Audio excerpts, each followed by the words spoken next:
Hey everyone, and welcome back to the Walking Dead series by The Verdicts, and I'm your host Nicole. I'm Gary. And today we're talking about The Walking Dead Season 11, the final season, Episode 2, entitled Acheron Part 2. It is Part 2, as the first episode was Acheron, I forgot how to pronounce it, Part 1. And this was a continuation of it. Gary, what did you think of the episode? I'm always happy when we go back to where we left off. Right. Instead of there being like a whole nother show in between of what's going on back at Alexandria. Did I say it right? Yeah. Yeah, Alexandria. Oh, here I am this week again. Did I say that right? Trying to remember these things. But instead of going back there, this episode was great. Yeah, that's what it was. It was great. I thought last week's episode was the best of two seasons, and this episode right here just came in and trumped that. We got to see so many moving pieces, so many things that we didn't think about, like as far as currency, like the value of it not meaning a damn thing. Like we saw one guy, his arm cut off, his briefcase open, and they probably stole the candy bar out of his briefcase and left all the money. Right. So it's showing you the real value and the art on the wall, but we get into all that. Yeah, I thought the episode was good. I did not like it as much as last week, so I still preferred last week's episode over this one, if we're going to compare the two. Okay. But when it comes to money, it shows you the value of money in certain parts of the world at this point. Because where Maggie and all of them were, money, no value. They look at it, who cares? You know, Daryl looked at it, who cares? But now in the Commonwealth, as we found out from Yumiko's good skills, money still does have value because they're using money. It's not the value of the money. It's probably the more value of the mental. Yes. Yeah, but they're still using, I mean, you could say the same thing in the real world. So they're still using money as a form of currency there. It is a currency. Yeah. So I kind of liked that part of it. But we will go ahead and get into likes and dislikes. First like is Negan sort of playing stupid at the beginning when they're like, where's Maggie? He's like, oh, she was right behind me. Man, how he kept a straight face, I don't know. But it was so funny to me. Negan is always in survival mode. Yeah. That's it. He's always in survival mode. He's in survival mode. Like, if he's aware that he could die at any moment, but it doesn't mean he necessarily wants to die at any moment. Like, I think he's accepted death can happen, but it doesn't mean he wants it. I think at this point, everyone's accepted it. Right. I like Yumiko going into full lawyer mode with her telling Eugene, like, you don't ever talk to law enforcement. If you do, stick to the same story. Because once you start messing up your story, even if you're not lying in the real world, it doesn't matter. Because they'll be like, wait, here you said you came home at 10:15. Now you're saying you came home at 10:30. Who gives a fuck what the difference is? But it could mean something.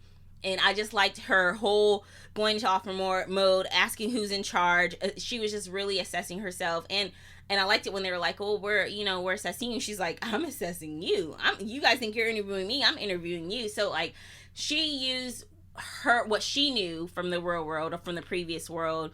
And that was her skill set. And she used it here to negotiate on their behalf. And it's true. We've seen in other shows, lawyer shows, Law and Order, People vs. OJ, all the shows we watch. If we could find a small lie, it would take away all the truth that you told this far. Yeah. And it doesn't even have to be a lie. It could be a mistake, a slip up. Right. And it could be the smallest thing. Yeah. And that's why they say when you get your Miranda rights, anything you say can and will be used against you. They're telling you. They're not saying any lie you say. They're saying anything you say. So, yeah, I really liked her this episode. Right. It was cool. I think it went a little overboard. Yeah, she was a lawyer, but that whole I was analyzing you and I broke you down, this whole thing. Yeah. That was a little bit of Kerry Washington on, what's that show called she was on? Scandal. That was a little bit too scandalous for me.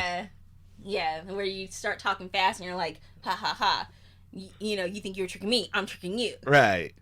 Yeah, I see what you mean. So it was okay, but they didn't need it. Yeah. I thought it was a little cliche. Like, they always say the same old schools. Oxford, Harvard, Yale. Like, can we ever... I was going to say, can we ever say HBCU? Or can we ever just say a random college? Why does it always have to be, like, these prestigious colleges or quote-unquote Ivy League, schools? Like, just give me a random college. Like, stop acting like these people only came from these schools. Like, all the time. That's where they always come from. Well, to be fair, this is based off a comic book, and when this comic was written, I mean, these were considered the highs of high school. You didn't see too many people coming out of HBCUs back then, and or any other of these state colleges that a lot of these people come out of that are very successful. So I think they said Harvard or whatever they said for her to give it a little more prestige for the people who thinks highly of these schools to say, oh, wow, yeah, she's very educated. Yeah. I see how she broke her down like that. Okay. I get what you're saying, and even if it was written in the comics, like they changed so many things in the comics, this changing a different school, just give me something more. It doesn't always have to be like these top 5 Ivy Leagues all the time. That I think that, well, I'm taking it like way too serious. I'm gonna say this is like giving the wrong perception to young adults who are trying to go to school, but like I'm getting off on a tangent with that. I just noticed it, and I'm like, okay, they use Harvard like, what is again. that school where he said, oh, so you sitting on the couch doing nothing with your life? DeVry? It wasn't DeVry. It was like Mount Everest. Oh, Mount Everest. Yeah, it was something.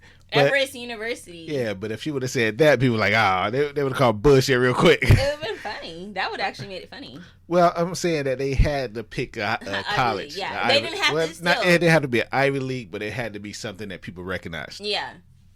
All right. Another thing that she mentioned, which she didn't use the word essential worker, but I liked it because she was telling them, like, you guys have to still show your value to this community because people sort of like her, sort of like Yumiko, and sort of like the people who are interviewing her are not as valuable anymore. Like, when the world goes to shit, no one's going to be looking for a lawyer. They're going to be looking for a doctor. They're going to be looking for someone that knows how to fix cars. They're going to be looking for skilled workers. Skill. That's a major word. A major word. Someone who knows how to garden. Who knows how to garden. Who knows how to hunt. Who knows how fix to fix things. Shit. Yes. Good with their hands. Yeah. Architects. Yeah. So when she said that, she didn't use the word exactly essential worker, but I thought it was another way to tie into what's going on currently that they were trying to do. Is they're saying like essential workers, and in their world they really do value those essential workers, you know? Right. Yeah, because you get robbed in a zombie apocalypse, you're not looking for a lawyer. Yeah. You're not looking for a lawyer, or even a police officer, but maybe you want to look for someone that has those type of skills. A police officer, I think their skill can come into handy in The Walking Dead.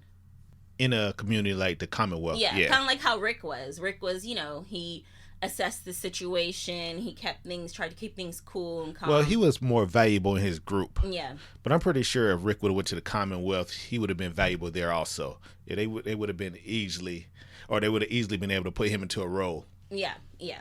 Because now I'm thinking about it, Rick and Shane being a cop in season 1, how it started off, it was like, well, they got a cop, they got someone that can carry themselves, and then now 10 years later, 11 years later, just unfortunately the perception, the reputation that cops have, they've had it for years, but the reputation they really, really have right now puts them on the level of Mercer, which Mercer got pissed off. He's like, I went to West Point, so he's military. That's where he gets his authority from. So he was sort of offended by it, but either way, they still could be valuable in this world.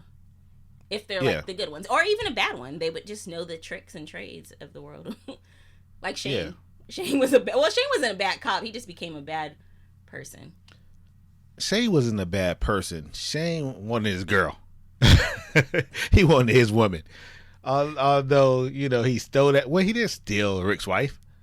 Yeah, Rick died. Yeah. Or they thought he died. It was a misunderstanding. It wasn't really a misunderstanding, but Rick, he wasn't there. He died. They found that love with each other, and they made something happen, and then Rick came back. I mean, that happens all the time. No, it doesn't. It happens all the time. All the time. It happens all the time in the hood. You know what I'm saying? You get with a girl, then her boyfriend get out of jail. That's what you saying. Yo, Gary, hey. Get back with my original Ronnie just got out. I think I'm going to roll with him.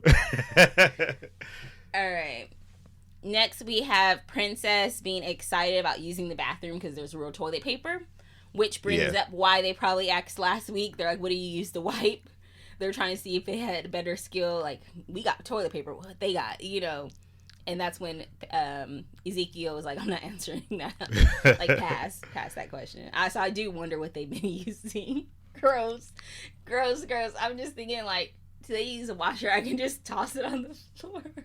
They use a leaf. A leaf? Oh, that'd be so uncomfortable. Their hand. Gross. Or air dry. Yeah. Air dry, drip dry. Drip dry. Never mind. Let's not even go there. Okay.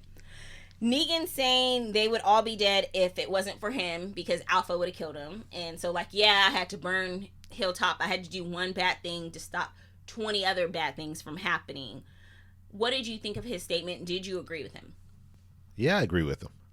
He had to do what he had to do. And to his defense, he didn't know they were going to burn Hilltop. Yeah. He found out while they were there. Right. So he had to go with the punches. Yeah. Now, I would say sort of it goes back to, and I guess we don't know for sure, but if Negan never came along in the first place with his savior buddies, a lot of our people would still be alive. A lot of our people would still be here.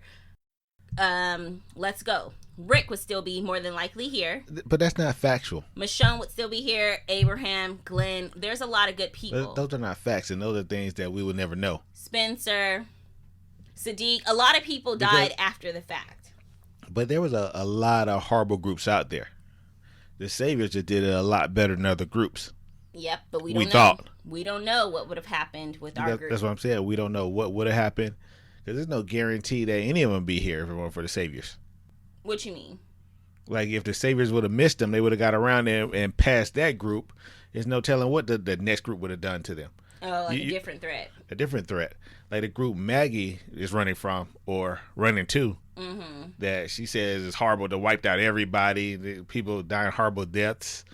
So, if it wasn't the Saviors, it's going to be somebody else. All right.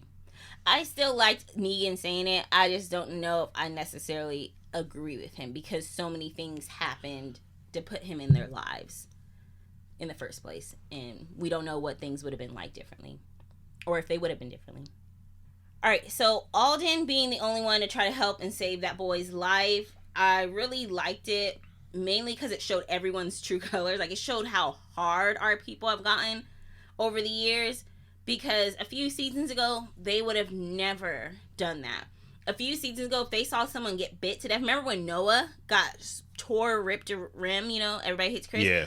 Like, they were horrified. Glenn was horrified watching that. Here, right. Everyone just kind of watched and kind of looked like, it's unfortunate, No, they were pretty horrified. Okay, I think it put a lot of things in people's head, like, damn, I could be next. Yeah. Well, I'm going to say, I didn't know until after the episode, where they do after the episode, and they reminded us where that boy was. And not saying he deserved to die or anything, but it sort of eased up my feel sorry for him. And once again, I'm not saying he deserved it, but they pointed out he was one of the boys that was like taunting Lydia, like pushing her and shit and doing some. Remember when she like got attacked? There were some adults and there's some kids. Yeah. And he was one of the young people that did it. Right. So when they showed that, I don't know. So my feel sorry for him went from like a 10 to like a 5. Like, damn, that's fucked up, but is this karma? Damn, that's karma? It comes back 10 times stronger. So a kid picking on somebody warrants the death by walkers. Man, if you ever got bullied, man, I'm telling you, the things I would want for the payback I would want for my bullies, yeah, they might have just picked on a little middle school me, but guess what? Man, the thing, you don't know what it is like to be bullied. So I'm saying, if a bully, something happens, you find out something happened to your bully years later. In this case, hers was. What do you mean, your bully? Like, you have a specific bully? I got a couple heads in mind. I got a couple names in mind. But I'm just saying, if something happened to your bully, someone that was fucking with you, and then you're gonna get your bully. Like that bully only bullied you. That's my bully. If there was a bully, and you find out that bully, something happened to him, I'm not saying you would wish it. You might not even be happy. But there are some people, such as myself, that might be like, well, those are the breaks. Like, I don't know. That's all I'm saying. Should have bullied me 30 years ago. Shouldn't have bullied me 30 years ago. Shit came back with the force. The longer you go without the punishment, the worse it is. I don't know. I'm just saying, I'm not saying that it's okay it happened to him. I still think it's fucked up that they did that to him. But when they showed the previously, like, this is what he did, I was like, oh, shit. Came back for him full. So that's all I thought. Nah, I don't think like that. Okay, don't judge me. Let me write this down in my notes. Don't judge me now. I'm just saying what we all thinking. No, we all not. All right. I understand what he did in the past, and I understand what he just did not too long ago when he ran, had the book bag, ammunition. But we have to understand that this is still a child. He just almost got killed. Like, just almost got killed. He was saved by Negan, and everyone else just stood around. I don't know if everybody would have stood around if Negan didn't get to the walker first. But as you can see, everybody stood around. When Negan turned around, people were sitting there watching. And Maggie said, let's just be careful. You know, it would have been funny if Negan would have returned that line to her. Yeah, just pay attention. Actually, yeah, pay attention. You should have been paying attention when you was climbing up there, Maggie. Right. If he would have said that to her, like, hey. She probably would have killed him. She would have killed him. She damn right. I didn't help you. I didn't try to kill you. I didn't help you either. Right. Should have been paying attention. Right. I mean, yeah, going back, this boy was a boy. He still looked like a child. So I'm not wishing death on a child. And you have to understand that when they didn't help him, it was almost, it was just disgusting to me. They had plenty of time to go in there and help him and get him back. And what made it in this episode, yeah. And what made it even more disgusting is they had to fight him anyways. Anyway, yes, that's what I said. I said, wait, are they fighting him anyways? So they end up having to fight them. They end up having to fight him anyways, and they just yeah. And then Pastor Gabriel was talking about he died a coward. A coward. Pastor Gabriel, you should never talk about anybody ever being a coward. But this was like right up Gaster. Pastor Gabriel's Gaster. But this was right up Pastor Gabriel's alley. Yeah. Like when he didn't let his congregation in. Yeah. Like he's used to sitting there and watch people try to fight to get in. So he's actually calling the victims cowards. That's probably what he thought of his congregation. Those cowards died screaming and crying. Like, I don't think that's what he meant by that. I know. I think he meant that this guy he ran off. Never been, yeah, if he didn't run off, he wouldn't be there right there. Right. Now. Yeah. Either way, I thought that was wrong of Pastor Gabriel. I think it's on my dislikes list, so we'll just keep going. But yeah, I'm glad you brought that up. The boy coming back as a walker was pretty cool. His death was pretty cool. Like, he took it like a G. He didn't even go out like a coward. He did way more than what I would have did. He stabbed himself, trying to kill himself before the walkers could get him. He wasn't fully dead, but I think he might have been paralyzed or something because he wasn't screaming when they ripped him apart. I think he could have been fully dead. Yeah, well, I couldn't tell for sure if he was dead or not, but a lot of guts to me to stab yourself like that. And then I was thinking, why didn't he just go for his neck and stab your neck? Well, I think it's hard to like put pain in yourself. Yeah. It's hard to stab yourself, let alone drag a knife across you. Right. So I think what he did was probably easier. It was brave. That was fucked up how he died. That was pretty fucked up. It was fucked up. All right, I already mentioned this, but Mercer saying, I went to West Point, asshole. Letting Ezekiel know, like, no, I'm former military. That's where I get my skills from. Well, technically, if you go to West Point, it doesn't mean you're in the military. West Point is just a military school. So technically, but most likely if you go to West Point, you joined the military. Right. Okay, or came from the military I don't know. Previously or after. Probably after. After you graduate West Point, you probably go to the military. Because then you can probably go in at a higher level. Right. Or you could go to West Point. Is that what you said? Yeah, go to West Point and then go to the military. Or no, while you're in the military, you probably can go. Nah. I don't know. Fuck it. All right. I know it's a college. Probably a lot of people for like ROTC. Yeah. And, but it's like a really hard military. It's like the Ivy Leagues. Oh, once again, see, it's like the Ivy Leagues of military school. Once again, they had to bring up a Ivy League of schools, period. Yeah, actually, I was going to say, I don't know any other, like, name brand military schools. So I'm okay with them using West Point as a reference. Because if they said another one, I probably wouldn't know of any other, like, military school, but it's once again, it's like they have to use these names: West Point, Harvard, these are names Oxford. that people know. Yeah. Okay. All right. I'm kind of getting on the I'm suspicious of Maggie train as well. So after all of this, welcome. Yeah, thanks for having me. So after all of this, Maggie's like, okay, so I got another little place to stop by. There's plenty of food before we get to Meridian. Wait, bitch, hold on. What was this mission about? What did you guys get from here? Like, I thought this was Meridian, so this is not Meridian. So what were you guys doing here? One, that's the first question. Two, why you keep throwing up places every few minutes? Like after a day or two, I got another place. Why are we going to Meridian if you have food closer? So, yeah, if you have food closer. Like, why don't we just go get food from over here and just go back? And if there's no danger at this place, why would we still risk going to Meridian? It just, Maggie, I don't know, because even Pastor Gabriel, unless they just filmed it a certain way, Pastor Gabriel had the little side eye. Like, he was he had a look on his face. Yeah. I saw that. Yeah. That's that black folk suspicion. Yeah, that's that black folk. When we kind of look at somebody, and then we look at somebody's side eye. You look at somebody else, and somebody else is looking at side eye. Then you look, and you give each other that look, and you're like, you give each other that look. Yeah, and you're like, there's some bullshit going on here. Oh, so this person see me looking at this person's side eyes, and they're looking at side eyes too. Yeah, it must be facts. All you need is two to agree for it to become fact. That's it. So yeah, I'm really suspicious because maybe I just didn't understand when they got out. I was like, wait, so this isn't Meridian? What were y'all doing then? What was this whole point? The whole point of that? This was the shortcut. Remember, it started raining, so they said, let's take the subway. Okay, well, that was a waste of time. And why would you risk taking the subway? Why would you risk? Everyone knows there's no real shortcuts in the Walking Dead world. Anything that you think is a shortcut is more than likely danger. Right. At this point, we know that. All right. Dislikes. Well, one more like I have. Uh-huh. Well, I have a couple more likes. But one huge like I had was the little painting on the wall that Daryl saw. Oh, with the crowns, different crowns. Everyone had the crowns on, and it was telling a little story.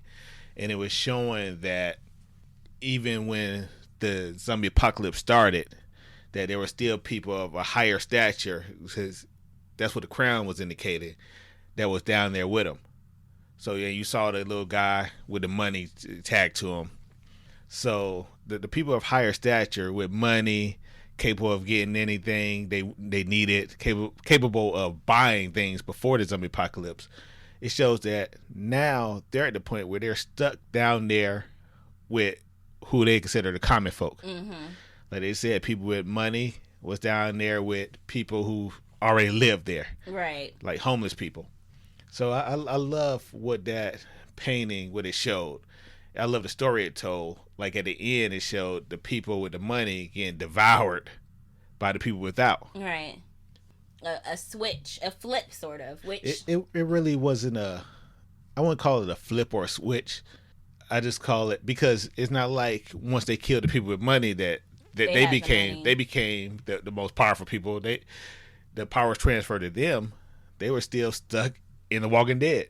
Right. So it was basically to show that they finally got cut down to size. Mm-hmm. Like, when they came in, their head was probably still up. Like, hey, we should get this cart over here where y'all used to sleep on the ground. So y'all stay here. We stay in these carts. You could tell that they didn't come with that survival mentality. They came with the mentality that we could buy whatever we want. Going back to the guy with the money, still had the money on them, and we could do whatever we want. And they were wrong, and they got proven wrong, and now they're stuck down there with us. And at this point, you can't tell who is who, because when they were walking through and they saw the dead bodies, you can't tell who had money, who was always homeless, who was this, who was that. Right. I mean, everybody was just the same at that point. Yep. Good. I also like the story that was on the dollar and that once again, it kind of shows you the money is not being valuable, at least right there. So they used that dollar as paper, and they wrote on there, and it was like, hey, you've been gone a week. I think mom wanted to check on you. Okay, we want to stay here and wait for you, but now it's been 3 weeks. We don't know and it just shows like it's almost like a diary. Yeah, I kind of call bullshit on that part though, because I mean, I understand that you're trying to show that the dollar it's not valuable. It's worth nothing at this point. But I think you're getting too heavy-handed when you have people writing stories on it. Like all that other paper around, and you chose the smallest piece of paper you could find to tell a story. Okay, like, so you thought they were being a little too heavy. It was too heavy-handed with Yeah. that part. Like, yeah, I get it. The money has no value, but look, there's a bigger sheet of paper right there. Right. I mean, you're down here in the sewer with all this trash, and you picked a $100 bill that basically, have you ever wrote on up money? No, I don't think so. Like, I used to write on money, like sign it and everything, and because it was a thing we used to do back when I was in probably elementary, middle school, that, you know, hoping that the money is circulating and get back to you. Oh, Like one day you'll find that same dollar that you signed before or whatever. So if you know how hard it is to read off a dollar when you write it, I mean, it doesn't show up that well. So it's better writing on like a lighter sheet of paper right. than writing on money. So I just call it bullshit. You're not going to sit there and write no whole paragraph or whole story. You saw how they had to write up here in this piece of it to show that they had to write, you know, skip a couple of parts and write again. Yeah. And you're right, because if it was a kid, more than likely when the kid, I'm assuming if you were to hurry up and run and pack a bag, more than likely a kid is going to have a notebook and some pencils or pens. Like, they're going to have, and at least in my opinion, I'm just thinking about anytime we go on road trips or trips anywhere, the kids always have like some type of notebook, some type of paper, pen with them. Yeah, something to keep them busy. Yeah, so it seems like those kids, even though they were on a run, they would more than likely have a notebook or, you know. I guess just this thinking logically of it versus like this, it was just, I think, trying to show like, oh, the money, it was trying to be like cool and artistic and look at the money has no value, but they wrote this sweet words. So, but you're like, it didn't work. it didn't work for me. All right. Too heavy-handed. Oh, well, a few other likes we have is Stephanie is real. That was a nice surprise. I will say, speaking of Eugene, and I know he was like a standout last week. He was funny to me. But this week, it was just like, I'm so tired of Eugene and his scary ass. Like, I'm just so... Dude, it has been 10 plus years, as Princess said. You can't be walking around this scared all the time still. Like, how? How are you still alive if you're this scared? I think that's why the soldier said, do you like being nervous? It is something you like because you can't be this scared this far in, like you said. So this has got to be something in you must like being the victim. You must like playing this role. Yeah, it has to be. I mean, because, yes, I admit I would probably be scared that first year. Maybe even 2 years, I don't know. But, geez, at this point, it seems like I would have adapted to the situation. It's Eugene 10 years. Has adapted to the situation. I think this is still part of his character, the character that he's playing. Like the role. fake character that Carol sometimes comes up with. Right. But Eugene doesn't realize he's playing the character. I think Eugene knows he's playing the character. Okay. It's better to seem not like a non-threatening person. Yes. Yeah. Because remember when Eugene went over to the Saviors making the bullets, he wasn't all that scared then. Yeah. Eugene was in his room, had the ladies, had the cigarettes. He was just talking normal. He was a big guy on campus at that point. Right. You know, there's nothing about him that was scared during that period. Yep. And now that he's safe with friends, well, right now I don't think he's that safe in the Commonwealth, or he doesn't think he's that safe at the moment. But I mean, he's that scare role. He's playing that a little too much, a little too hard, and a little too long. And I think this is just his character he played, like you said, to feel less threatening. Right. Or to seem less threatening. All right. Next dislike is Dog. That, like, he keeps running off, and then Daryl keeps chasing after him. And I'm definitely not, like, trying to devalue or anything like that a dog's life. But you know what? I thought I was right. What'd you think? Because remember, I said dog. Most likely to die? Oh, most likely to die. I said dog because Chantel put that in my head.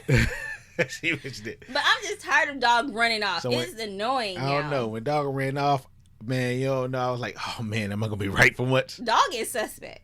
Dog is working with Maggie. Because I'm like, damn, who keep running? I thought you was a smart dog. You do all this other shit, but then somehow you keep running off when you know I think he ran off to off. save the guy. He heard the guy scream. Mm-hmm.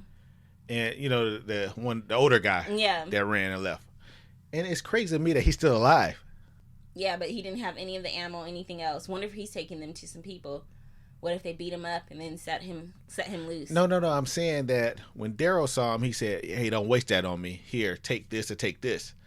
But when Daryl got on the train, Daryl was solo. It was just him and Dog. Mm-hmm. We got on the train shooting, but after the fact, when all of them got back together, the guy was there. The guy was there, yeah. Yeah. But what if the guy really got attacked by somebody? I mean, I don't know. That's just going too far. All right. Next, we have Maggie had some nerve to hit Negan and blame him for her almost death. We sort of talked about it, but Negan's right. He's like, I didn't try to kill her. He's like, you tried to kill her. Right. He's like, I just didn't. He saw Pastor Gabriel. He admitted it. Pastor Gabriel needs to shut the fuck up, yo. Tired of him. I don't know, man. He's falling out of my top 5. He's falling out. He's falling out. He has never been in my top 5. Yo, I don't know how he was my number. He was my number uno. Nah, he was my number uno when the season started last week. He's in my bottom 5. Then he kind of slowly last week kind of fell a little bit. Who's the 5 I'm willing to sacrifice? Pastor Gabriel is definitely in that 5. That you're going to sacrifice? That I'm willing to sacrifice. That I'm willing to see not make it. Everybody need a Pastor Gabriel. What, a coward? I mean somebody to when you do wrong or whatever, somebody you can look at it and say, no, you did the right thing. God approves this. He's dead wrong. Everybody need that person. Well, Maggie was dead wrong to blame Negan, and then Pastor Gabriel next calling that boy a coward. I was like, you have some fucking nerve, Pastor Gabriel. Don't act like we forgot. We did not forget. Yeah, people don't forget. Yeah. Just sometimes you gotta shut up and be quiet. Like when you know you did wrong, just don't say anything. Don't bring attention to yourself. You know what? Okay, when we're talking about Pastor Gabriel, and yeah, what he said was wrong when he said he died a coward. But I think Pastor Gabriel was wrong before that. When he told a guy, hey, just let it go. Just let it go. Yeah, I agree. Now, how are you telling somebody who's watching, is this a member of his family or something? His brother? No. Or is it somebody he's close to? It's just somebody from the community that he probably knows over the last few years. You could tell they're close because, he was the only one trying to get to him. So they have to be close, or he kind of feels some way about this person. Right. Like maybe he's a younger brother that looks up to me that I'm trying to train or teach. Mm-hmm. But when Pastor Gabriel told him to let it go, I thought that was dirtier than him saying he died a coward. Like, how are you telling me at this moment I'm watching one of my friends die to let it go? To let it go, yeah. And you telling me to let it go while he's still alive, while we can still save him. He can still be helped right at this moment. Right.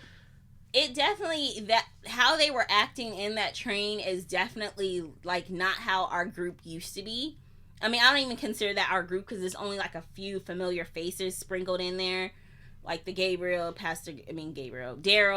I guess Pastor Gabriel, if you want to call him our group, Maggie, there was only those like 3 names that really been with the group for a long time. Everybody else is newer. Well, I don't consider Maggie a part of our group anymore, and I already explained it, so I'm not going to explain it again. Okay. Well, that's why I mean it didn't feel like a family. Like in our group, our family season 8 or back when Rick was still there, season 9. They would never have done that. They would never have done that to anyone. Well, I'm gonna tell you the difference right now. Maggie looked at that boy as being a coward. She left him to die. It's too late. We don't have enough ammunition. That's a lie. Mm-hmm. But if you look at what Daryl did, when Daryl found the guy, Daryl actually said, so where's the backpack of ammunition? He said, I lost that too. But Daryl still tried to save him, right? Daryl didn't try to kill him, and they were in the same predicament. Yeah. Except in one scenario, it was Daryl and Dog by themselves trying to save somebody. In the other scenario, it was Maggie and her group with a couple of sprinkle of our people right there watching somebody die. Yeah, if Daryl actually, so now think about it, I'm glad you said it, because Daryl wasn't there. If Daryl was there, he would not let that go down, because that's not how our group has ever been. Right. Even when that guy tried to kill Glenn still tried to save his ass. You know what I mean? Yeah. Like, you wouldn't do that, especially to a member of your community that you're actually living with now. Right. So I thought that was really fucked up, and I'm going to put it on Maggie, but I'm also going to put it on everybody else that was there that was not Alden, because they were all grown-ass adults. Well, you can't put it on everyone else that was there. You had to put it on a couple of people because, like I said, that was Maggie's group. I don't consider Maggie a part of our group anymore. that was Maggie and her group with just a sprinkle of our people, like Pastor Gabriel. You saw Negan try to help. Negan tried to help. Yeah, Negan was the first to try to help, I believe. Right. So really only one from our group, if you want to just call our group, is really Pastor Gabriel. It's Pastor Gabriel. So that's the only one that I think is just wrong in the scenario. Mm-hmm. Because he's the only one outside of Maggie's group that was a part of our group that didn't try to help. Right. And then my last dislike is just Maggie's bullshit, too long, overdramatic story. I was so bored by that story both times. You know what? The first time, and I was probably sipping on a little something while we were watching. So when I saw it the first time and she got finished with her story, I was still looking at the screen confused, like, okay, what was that about? What was that? Like, you said that's not the most horrible death. Let me explain it to you. But you explain to how heartless you are right now. Yeah, and then, shut up. You gotta tell everybody everything. Well, we kind of see that. We kind of see that from her right now, that she doesn't feel anything. She let the young kid die. She sat there and watched it. And going back, and we already talked about this, when Negan was getting attacked by that big-ass bodybuilder zombie. She didn't do anything. She just sat there and watched and said, be careful. What did she say again? Just pay attention. Oh, pay attention. So we already know where Maggie's head is at. But that story that she told, it didn't tell us anything about... It's like she wanted to make a point. Like, her point was, that's not the most horrible death. Yeah. But the only point she made is, I don't feel anything about this stuff now. I'm going to do what's best for me and my group. Or best for me and the group. Yeah.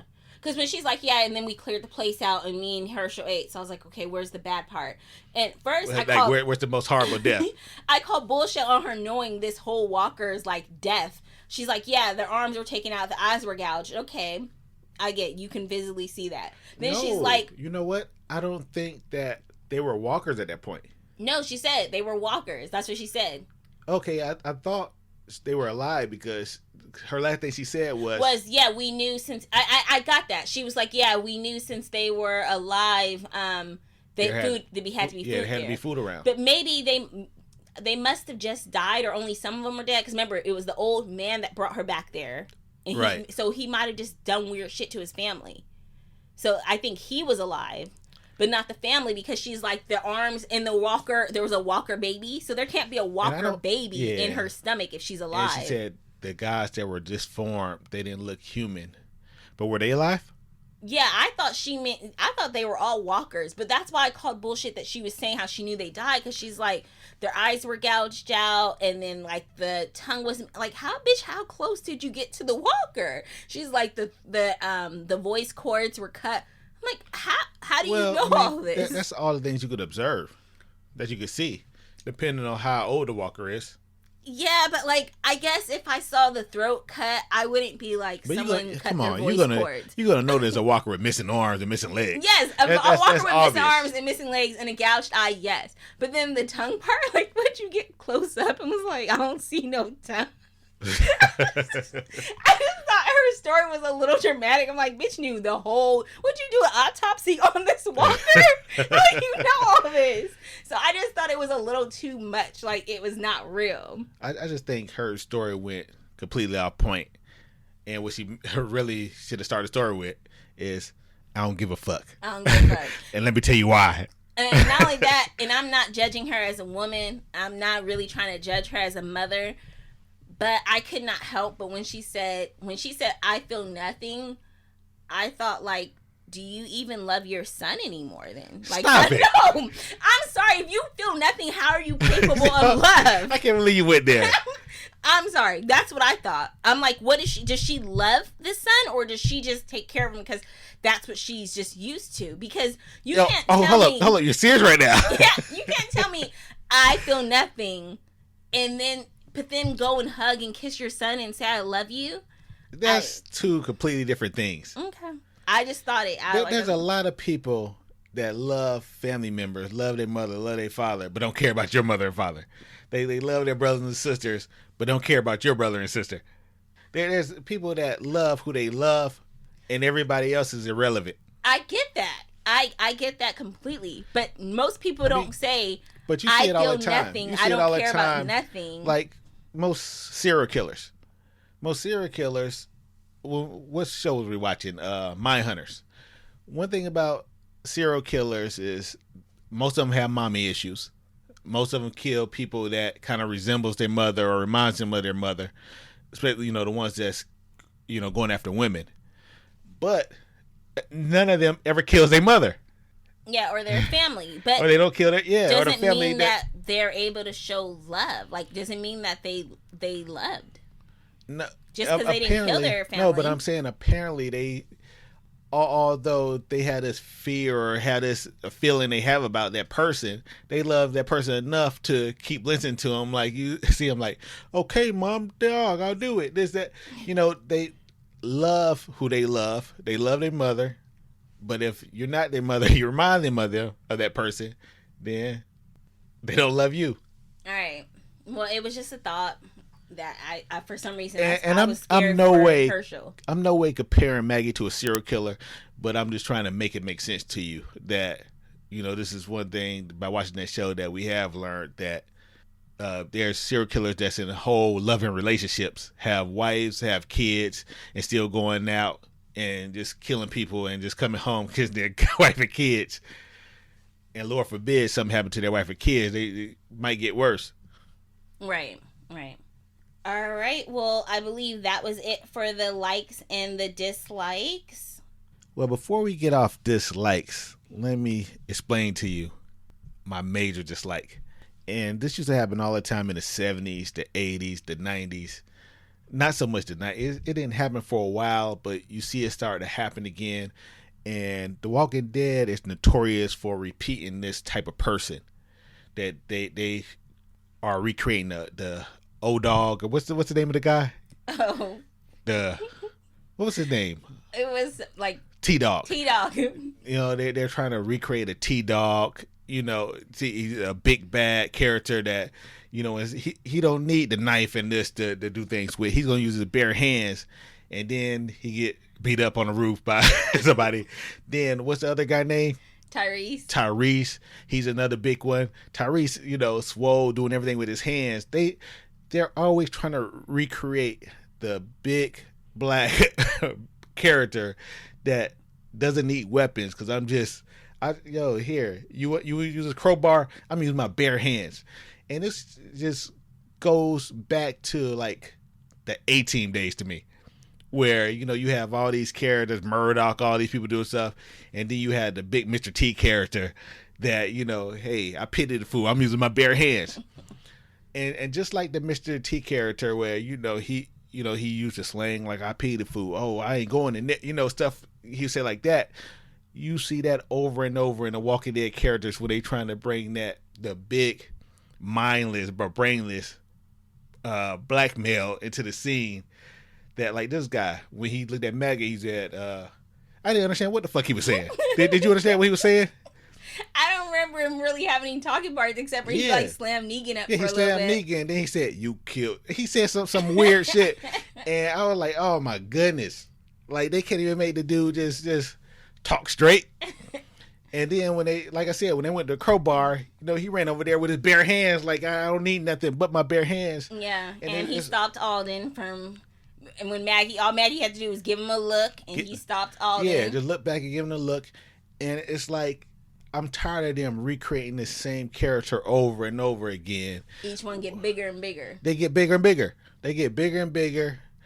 And it seems like and I don't know. I didn't understand what he was saying when he looked at Maggie like, oh, kill this, you did this. I didn't understand what the fuck he was saying, but what I am saying is that once The Walking Dead kills him off, they need to fucking stop. You need to stop immediately making these characters. They'll probably end up having like Daryl kill him or some shit, hand-to-hand combat. They might make a little they gonna make somebody small kill him. Yeah. Because that's what they do with these characters. Right. They have the characters big and bad. They can beat up everybody. Then they have little small dude or a guy way smaller than them that has to use weapons every time they fight. Beat this guy that's used to killing walkers with his bare hands. That is so funny you said that, because just a few weeks ago, Chantel and I don't know if it was that character, but we were chatting via Twitter, and she was saying, like, she was telling me, I don't know if it was about this guy, but she was talking about one of the big bad lads, one of the blacks. So it's either him or it's either Mercer. It was one of the new black male characters. But we start talking, and I was saying, like, I hope they don't try to make these guys like, you know, like a Tyrese again. Like, Tyrese was big and strong, but then somehow got beat to a bloody pulp by Rick. Right. Even if the fight was even, it should have never been that one-sided to where it should have been like a barely Rick one if they were going to go that route. Right. But in this case, Rick beat him bad. You know? And then they tried to, you know, after that Rick ass whooping, they made him like super soft, like, oh, I'm caring for the baby now. And looking at it, oh, this is okay, so she says this is the guy that plays Mercer. He looks way bigger in this picture here than he does on the show. Because I was like, oh, that's Duncan. Duncan, I believe, is the big bad that's on Maggie's team. Right. And Mercer's the West Point man at the Commonwealth. So, all right, so it was Mercer that we were talking about. But right. But I'm saying I'm tired of them making these characters, and I wish they would stop after this one.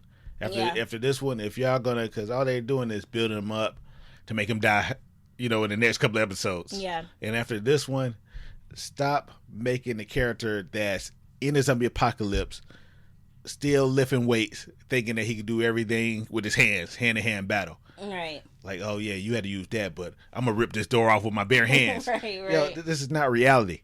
Yeah, I agree. They need to stop with that narrative, and hopefully, it's the last season. I have a feeling there's not going to be any more. Well, I was just about to say something stupid because I was going to say I have a feeling there's not going to be any more villains. Maybe they're now just going to be finding peace and finding new homes, like in Commonwealth. But it ended on them finding new villains. But maybe it might switch up next week, and they're like, "Oh, sorry, we thought you guys were bad," and this might just be the beginning of. And this future. Is maybe the last season of this part of The Walking Dead. Mm-hmm. But all these spin-offs, everything else they're coming up with, there's going to be more Walking Dead and still more of some of these characters we're seeing. Right. Like in Fear, are they ending the Fear this season? Or that's going to continue? Yeah, I don't know. Fear should probably continue, I believe. And then we have the show with the kids. The Beyond, which they announced is only going to be a second season.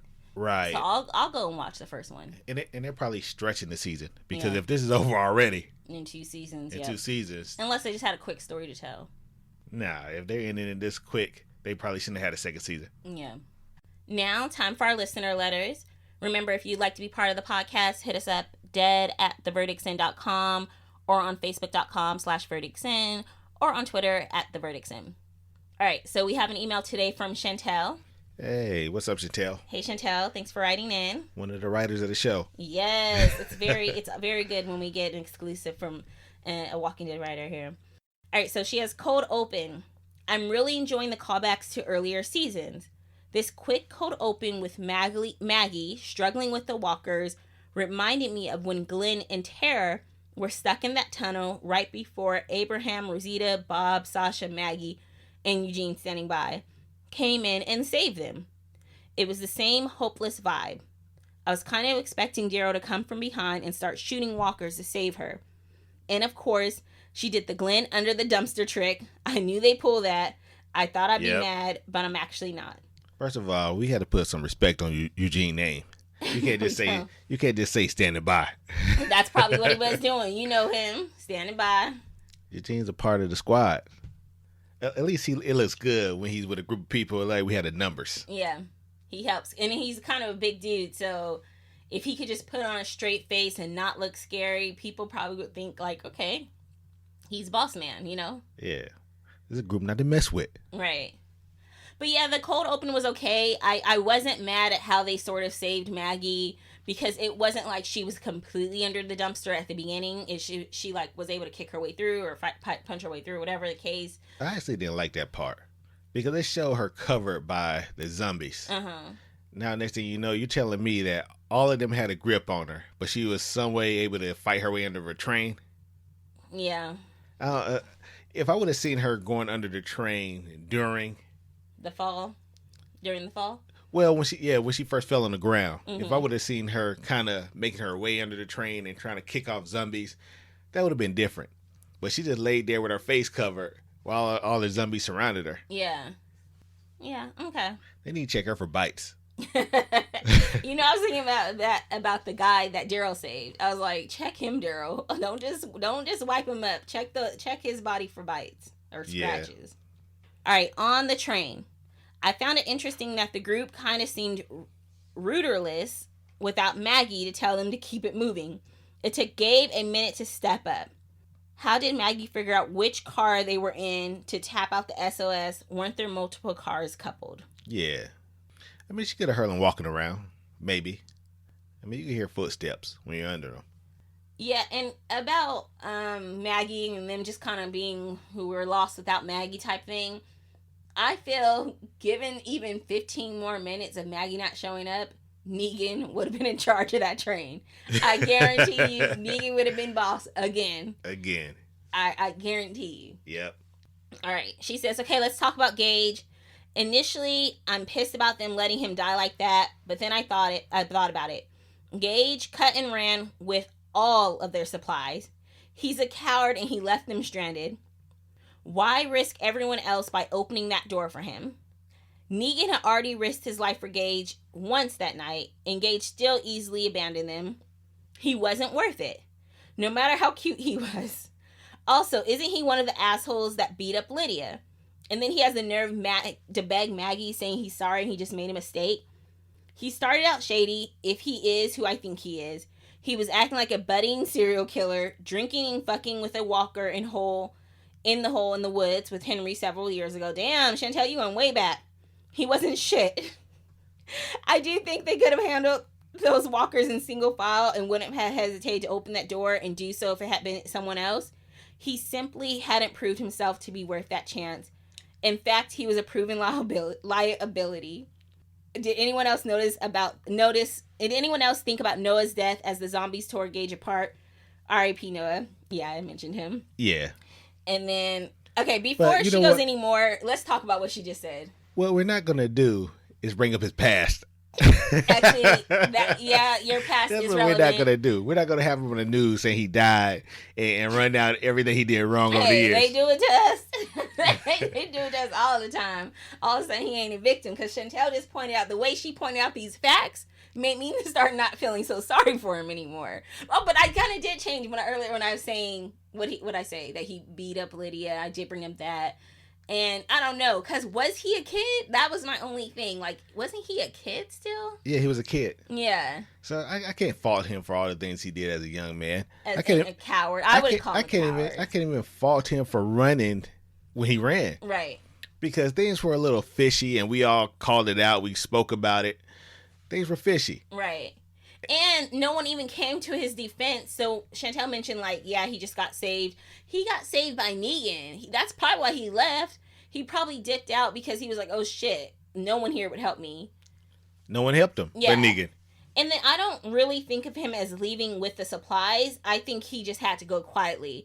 And if he would have said, hey, here's the supplies, they would have stopped him from going. And then if he put the supplies down, they would have never saw. And we can't say that he left solo. Because the person he left with is with the group right now. Yep. The older man. So it's like, I can't forgive Maggie for that, for the simple fact that she has proven and shown that, I mean, she's heartless now. She's not a part of the team. The other guy, Daryl, found him, made sure he got back to the team, tried to treat everything. And talking about liability, I don't know, Chantel. Alden, all the saviors that we have, those could be liability, especially with Negan walking around. You know how when people see someone they admired, even if they've been brought down and kicked to the curb, and now they're just a regular old person, people, if they follow them once, they will continue following them. That's how they are. So I feel like being a Negan supporter currently may not be, the socially acceptable thing to do. But I feel like he still has supporters. Definitely. So he's a liability. I think right now, at this moment, he's a liability. Because, he just watched Gage die. Yeah. He's heard Maggie's quote-unquote story of how, there's worse ways to die. Right. And I still don't get her story. What's the worst way to die? I didn't get her story. If you die and nobody cares that you died? Yeah, I guess she was trying to say they got tortured. Whoever tortured her took off the arms. Well, she said that, but she really made the story about herself. Yeah. So after that, I wasn't scared no more. I killed all those walkers. And me and Herschel, we ate like kings. I'm like, Maggie, what was the point of this long, boring-ass story? All right. Like she's trying to tell us she's a badass. And then she told it in story mode. I hate when people do the dramatic story mode. So, like she did the voice all low, whisper.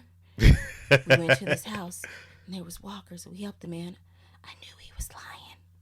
I was like, bitch, speak up. You trying to talk to everybody. They can't hear you in the back. Can't hear you in the back. Well, say that. What was it again? What'd you just whisper? What'd you just say? You went with the old man. Where? And then you talking to your neighbor. What'd she say? Anywho, fuck Maggie. I'm sorry. I don't know why I said fuck Maggie. Like if you a badass, if you're a badass like Carol don't have to tell a story. We already know. And Carol will come back and act like shit. She ain't do shit. She don't like know shit ain't happened. Ain't happened. We know Carol is gonna Carol.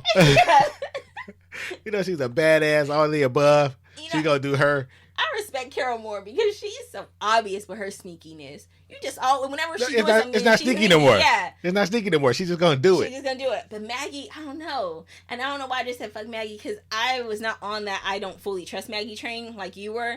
But this week she got a little bit closer.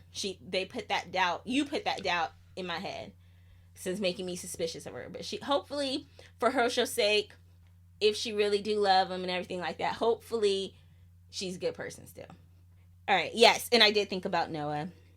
All right, so she goes, Daryl Negan looks so badass walking through the train car shooting. Honestly, everyone did. The way a couple of the group would step forward, then pull back for a couple of others to take their place, loved it. I like that too. Oh, like no one was getting tired. Like, shoot, can we get behind you? Shoot. Yeah. Yeah. Everybody knew their role. Right. Or what they call it now? They knew their assignment. Everyone understood the assignment. Yeah.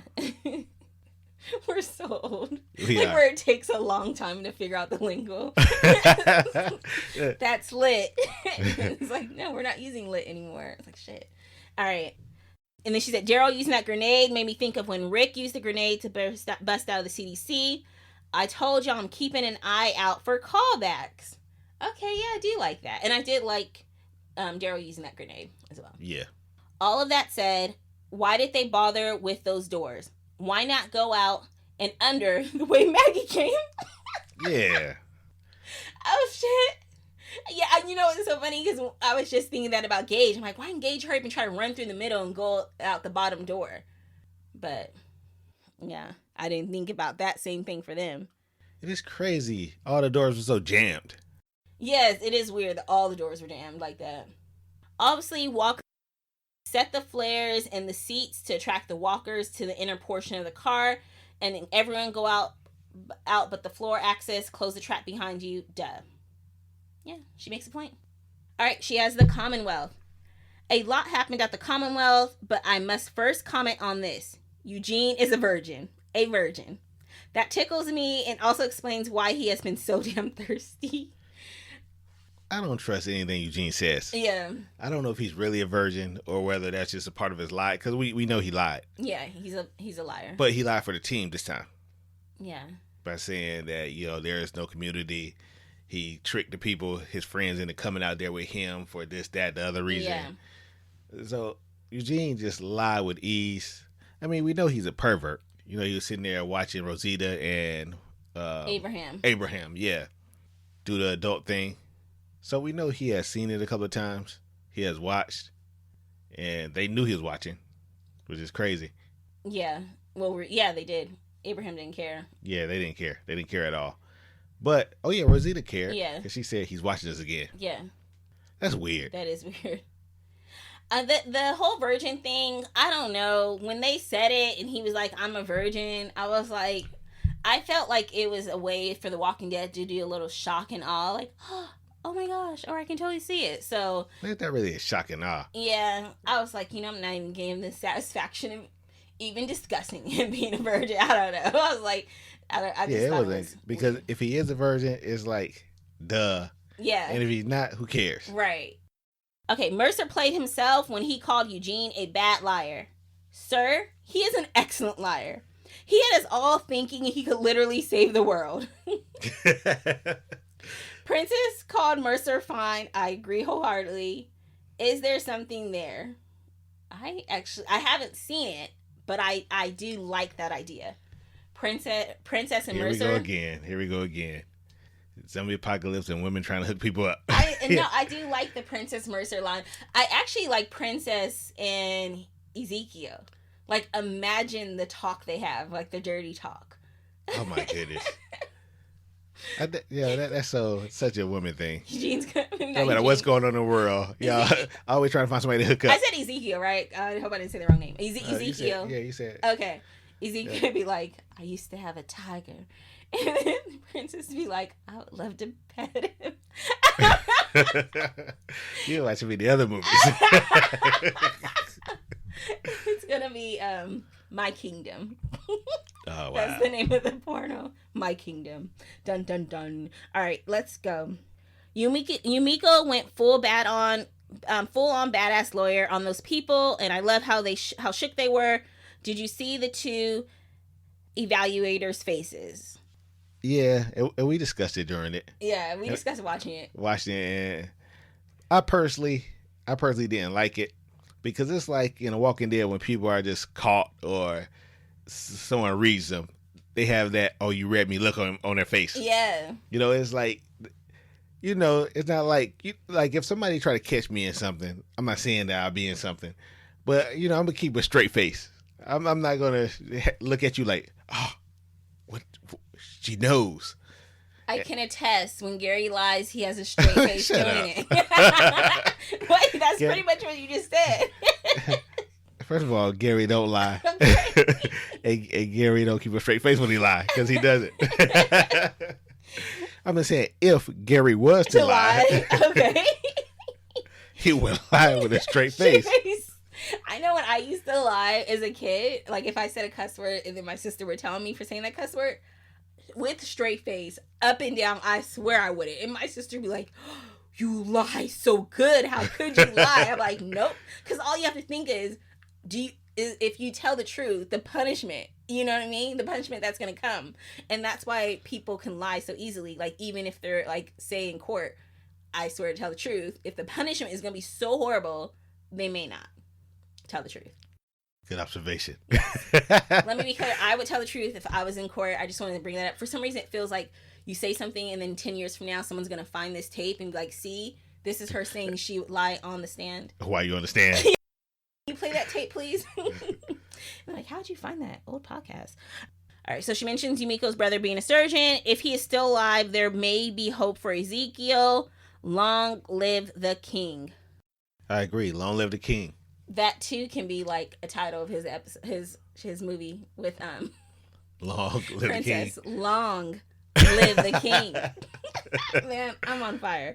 All right, so when Eugene said process like bologna or other meat stuff, I gagged and laughed. He really is funny. Turning out to be a season MVP. I missed that, and we watched it a couple times. I don't know how I missed that, but I remember him saying process, but I don't think I paid attention to what was said after. Yeah, that was funny.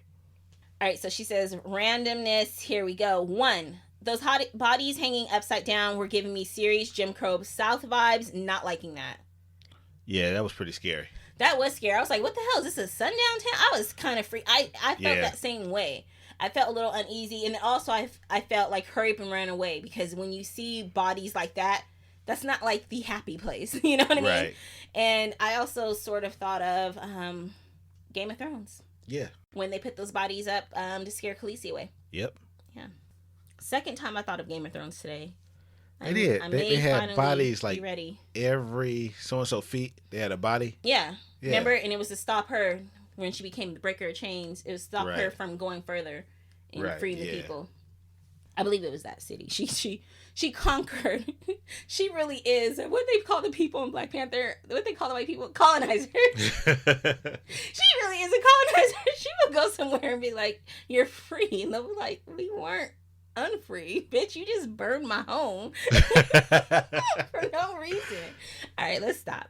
All right, continues. So they brought C. Thomas Howe back to kill him. Like, that's for real all they did? Why? Wait, I thought the C. Thomas guy was the old man. Which one was the C. Thomas guy?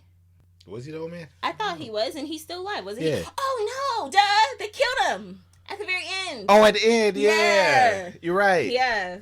Like, he got shot in the head with an arrow, right? Boom, perfect. Yeah. You know what? When I saw him, he was the one that died. Yeah. That was almost cliche also. It was. Like, you don't have any of your people, any of your main ones, main stars that you want to kill off just yet. So you kill him, find him, bring him back, and like, okay, we're going to kill him. Yeah. That's all they did. That's all they did. Is there now a truce between Maggie and Negan? They look like they came to some sort of understanding when he handed the gun back. Also, they have him out there unarmed. Maggie's using Negan for something. It's never going to be a truce. It might be a temporary one. Right. Because like Negan said, anybody can read a map. Right. But I do believe... But hold on. There was a lot of Negan Knights there.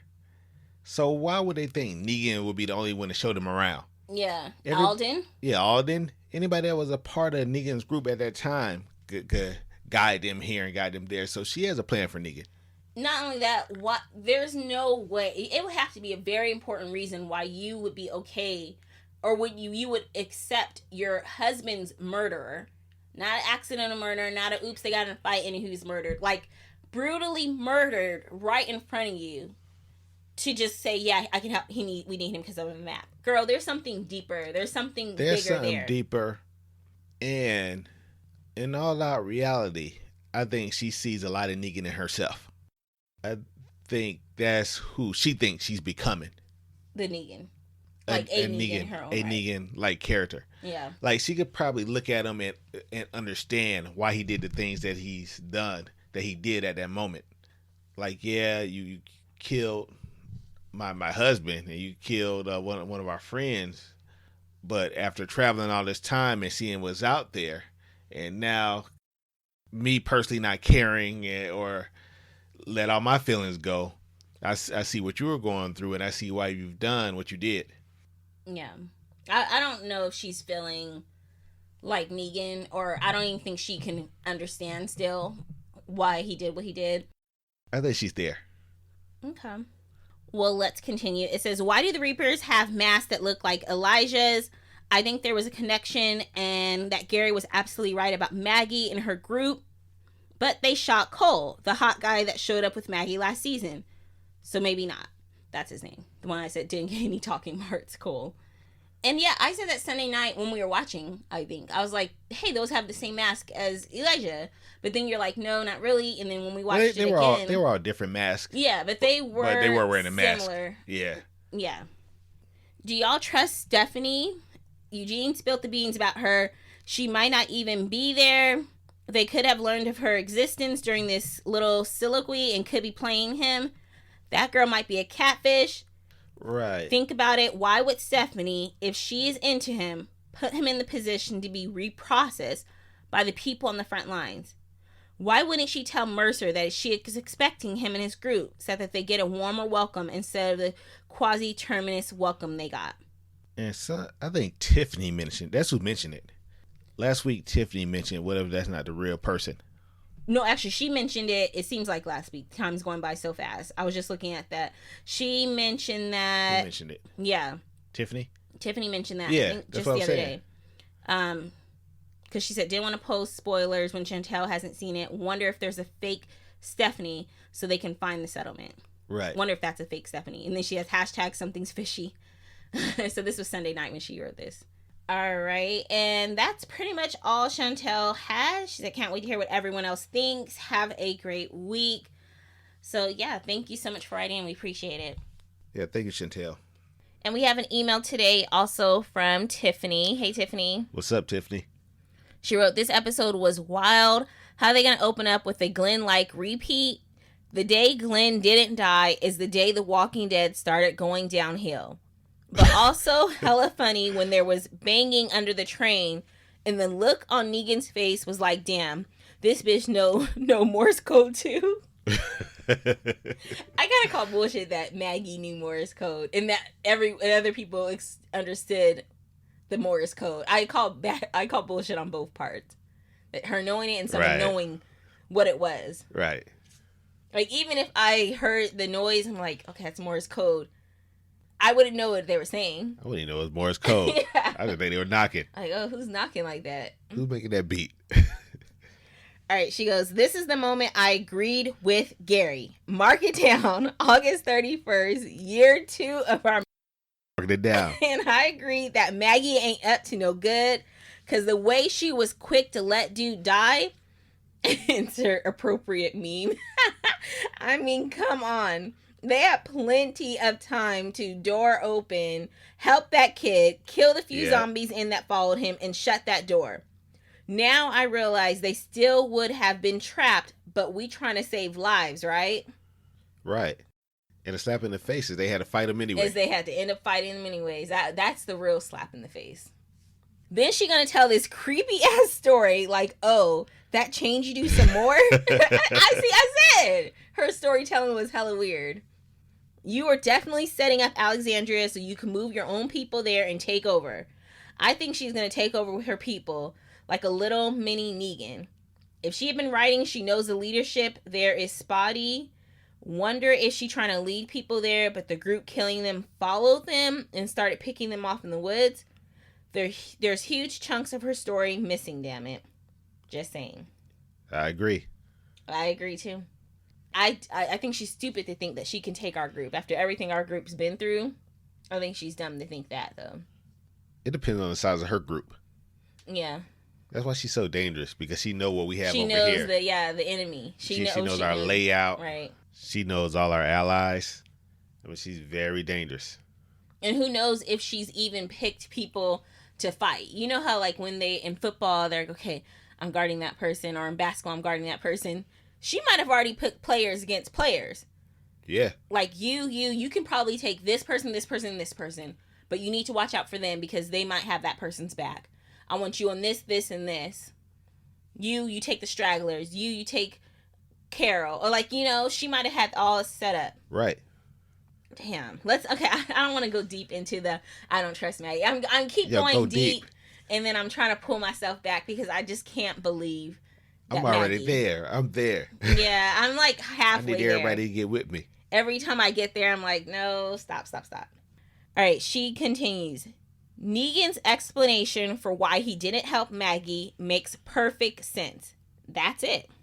He didn't bust his own ass to help saving her. Right. He didn't try to kill her. I didn't try to kill you. And it's no different than what y'all do a few minutes later with the boy. It's actually, to me, it's even worse with the boy. It's no different from what they did to Negan, like just a couple of seconds ago. Yep. When he fought the big walker for the boy. Yep. But it's definitely no different than what they just did to the boy. They didn't save the boy. He didn't save Maggie. What's the deal with Daryl? Why he wandering in the damn halls? Wait a minute. What's up with Dog? At this point, he might as well be a cadaver diving dog because he ain't leading folks to food. He's leading them to their death. Why they kill C. Thomas Howell like that? That's Pony Boy? He was just trying to stay golden. Did he need that check that bag? Because The Outsiders is a classic book and classic movie. Hold on, that was Pony Boy? Yeah, apparently. Yeah, I did not recognize check out them both. Yes, I mean, of course, everyone's read The Outsiders and seen the movie. And seen it, yeah. But that was, I'm going to go and say 30, 40 years. Like, that was a long time ago. Yeah. Yeah, so I remember the name Pony Boy, but, like, I don't even remember exactly what happened in Outsiders. I just know it's kind of sad. Sad. Yeah, it is. You know? I think there was a fire, if I'm remembering correctly. That's all the details I remember. All right. And then she goes, and I figure he's still getting residuals. I felt like it would be like getting that original Lion King money. I digress. Yeah, I mean, he should be getting some money. Outsiders, I mean, not for the book, but maybe for the movie. Yeah, it's a classic. Yeah. So did Daryl get the weapons that got left up top? Is that how he could take out the train when Maggie was like, we can't clear them all? Yeah, I don't know. No, he didn't. Remember, the guy lost it. Yeah. I'm mad suspicious of Maggie, and I'm mad Gary put it in my head. I feel you, Tiffany. Yo, you'll thank me later. I'm too. You're going to thank me later. Because I'm like, I don't even know if all the things I keep pointing out is suspicious of Maggie, if I would be suspicious if you didn't put it in my head in the first place. You know? But now everything she does, I'm suspicious of. I'm like, hold on now. Wait a minute. All right. She goes, first off, Eugene being scared out of his mind is wild. Like, dude, stop sweating. You lied for the better part of like 4 years about being a scientist. Yep. You can stick to a very mild story to protect a whole town of folks, man. Get the fuck out of here. Of course, he turns around and tells just enough truth and lie to be believable. What a G. Orange suit was actually military as well. Who was a G? That Eugene is a G. And then she also just mentioned that, you know, orange suit, Mercer is military. Yeah, I do feel, I mean, we talked about Eugene's scariness. It shouldn't be that. I mean, he goes too hard, too far.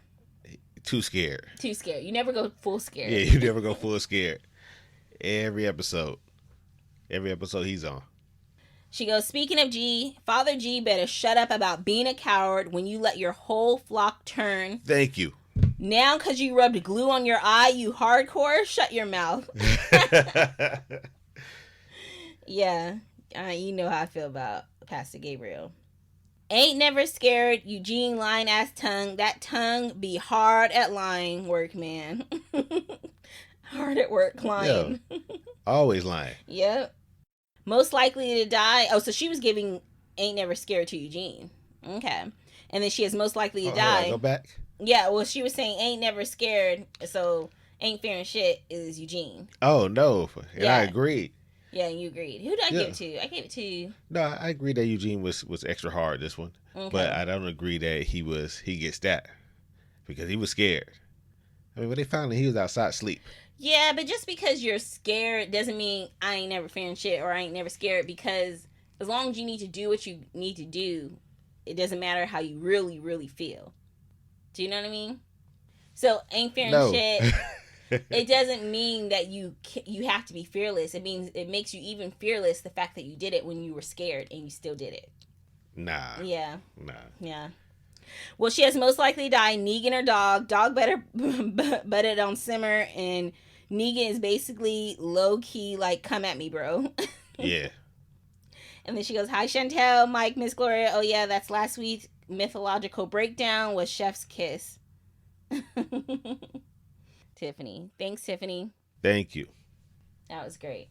All right, so let's get into I Ain't Fearing Shit and Most Likely to Die. Gary, who do you got this week for I Ain't Fearing Shit? This is a tough one because I'm not a big fan of this person anymore, but I have to give it to Maggie. Maggie, we seen her slip, fall, attacked, pull the same thing that her baby daddy pulled a couple of seasons ago. You know, I'm surrounded by walkers. Oh, walkers on top of me, and somehow I slipped through. But I mean, we see her handle herself when the episode first come on, where Negan left her, so now she have to turn around and fight, and she fought, got away, and she was able to tell her story. That's a good one. That's a good one. I am going to have to quote Albus Dumbledore for my next person for I Ain't Fearing Shit, when he says, it takes a great deal of bravery to stand up to your enemies, but just as much to stand up to your friends. This week's I Ain't Fearing Shit goes to Alden, in my opinion, because he stood up to his friends. He's like, this shit is wrong. He didn't just try once and say, oh, well, and sit down. He tried multiple times and was blocked. And I felt like him, especially with Negan trying to make that little man joke last week, like Alden showed you he has big guts. And he's all right in my opinion. So I Ain't Fearing Shit, Alden. That's a good one. I don't know if it was more, it showed probably who he is as a person than I Ain't Fearing Shit. Because when something like that happened, who you are as a person is going to come out. And if it's wrong, it's wrong. It doesn't take that. I mean, all of them were in the same situation where they're about to die in there. So I don't think it took him any extra guts to stand up and say this is wrong. I just think that this shows his character. Yeah. All right. Most likely to die next week. Who do you got? I'm just going to pick Big Man. Duncan. All right. Big Man. I'm going to have to pick Big Man. What is his name? Duncan, I believe. Duncan. Then look at it. They gave him a name, Duncan. Duncan. I don't like that. I don't like that at all. But I know, they're gonna have him in combat with somebody. He's gonna get killed by the smallest walker. They gonna have him throw a couple of them around barehanded. You're like, take this, like Tyrese did, threw a couple of them around with his bare hands. Right. But then they just gonna overtake him, because you see the big man in The Walking Dead never slips under a dumpster. Right. They never slip into some bushes. They never slip into the lake, slip anywhere where they can get away. It just happens. They just like die. Just your standing right there, and then a walker comes in and bites you on the arm, some shit. Right. All right, that was a good one. Most likely to die.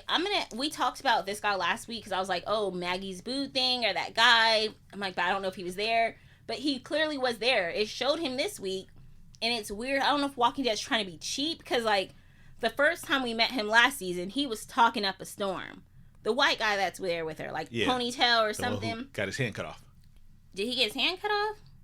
Well, this one, he just, at the end, he got his hand, no, his leg got stabbed. He got stabbed in the leg. But I thought the knife went through his hand. Oh, was that his hand? I thought it was his leg. I think it did hit his leg, but I thought it cut his hand off before it hit his leg. Oh, that's pretty sick. Okay. But yes, that guy. So even then, when it showed him at the end, I'm like, oh, he's there. I'm like, well, why hasn't he been talking? And then it just made me think of all the other cheap skeets that Walking Dead has been doing this week, because so many people that were there weren't talking. And I'm sorry, when shit's hitting the fan, everyone's gonna be talking. Like, what the fuck? What do we do next? But you don't have any reaction out of him. Every time it showed him, he just like made a scared face. I'm like, y'all ain't gonna let him say anything? I'm like, oh, they probably gotta pay him more if he talked, and they try to be cheap, because it would show him and he made this little look on his face but didn't say a word. But he's my most likely to die next week. They don't even want to pay him. They didn't let him scream? Yeah, they didn't even let him scream. Oh, my goodness. I was like, okay, Walking Dead really trying not to pay these people. So. No, I think it's more realistic when people just shut up. Because I know if I'm going through a scared moment, I ain't trying to hear. I'm probably telling people to shut up. If somebody say, okay, this is what we need to do. Like, yo, shut up. I'm trying to think here. Yeah, I would appreciate hearing more people say, like, what the fuck? Or, oh my gosh, what are we gonna do? What are we gonna do? Like, just something. Give me something. Instead, they're just quiet. They're like the what do they call it? Non-person? I learned that term from what's the movie where the game comes to life? Oh, okay, I know what you're talking about. End game or starter game or game one. Jumanji. Oh, I thought you were talking about like player one or something. Oh, Ready Player One. No, in Jumanji, in the new ones, they call them the NP players. Like, okay. Not a real person. Not a real person. Yeah. The player that's just in a computer. Yes, that's what those characters are. They're not real characters. They're just there. Oh, okay. Yeah. But, all right, that is all we got, you guys. As always, we appreciate you listening. Be sure to check out our Verdicts and Feed as well, because we'll be podcasting. We're going to be giving a quick preview on our thoughts on the Monica Lewinsky, Bill Clinton scandal ahead of the season premiere next Wednesday. And one thing we promised before when we were watching Peoples vs. OJ, that me and Nicola come back and argue each side. We've actually watched the People vs. OJ. We rewatched it again in the last couple of days. And if you haven't seen it, or you haven't seen it in a long time, go back and watch it. Definitely go back and watch it. Because it was, that was a pretty good series. Yeah, they did. They did a good job. I mean, I think they won a couple Emmys for it, I want to say. And that was like my first time being introduced to Sterling K. Brown. And I was just remember thinking, like, this guy's such a good actor. And then, like, boom, then he was on This Is Us. And, seeing him on Black Panther. He's everywhere now. But they just had an excellent cast in this whole thing. Very good cast. So. All right, you guys, that is it. See you next week. I'm Nicole. I'm Gary. Bye.